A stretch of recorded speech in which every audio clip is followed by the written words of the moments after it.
Right, we've got a nice row of spinach that we sowed about, 4 weeks ago, Tony? I think. Yeah.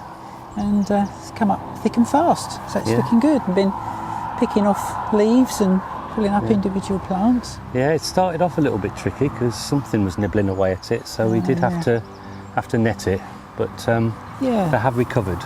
Yeah. This one called Matador.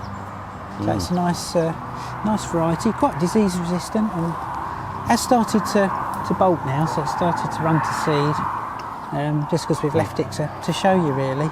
But it's still fine, isn't it, from picking off individual leaves? Do you want to cut these off? Yeah. Pop them in a salad or in your stir fries or whatever. But yeah, it's been a really nice, tasty variety.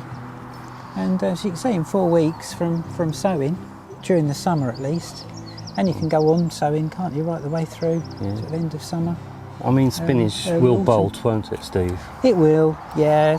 It has been very hot on occasions, Yeah, hasn't it, this yeah. summer, since it's been sown. So that'll encourage bolting. And you've got to keep watering to just keep it growing, and try and keep it growing as slowly as you can at this time of year.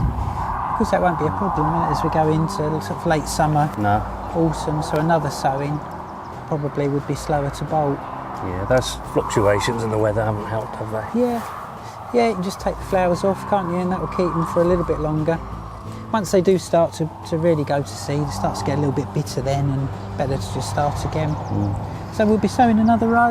Yeah, later on. I think, yeah. And spread the season a bit. nice and healthy, aren't they? They are, aren't they? There's no damage on there at all. Done really well with those. Nothing.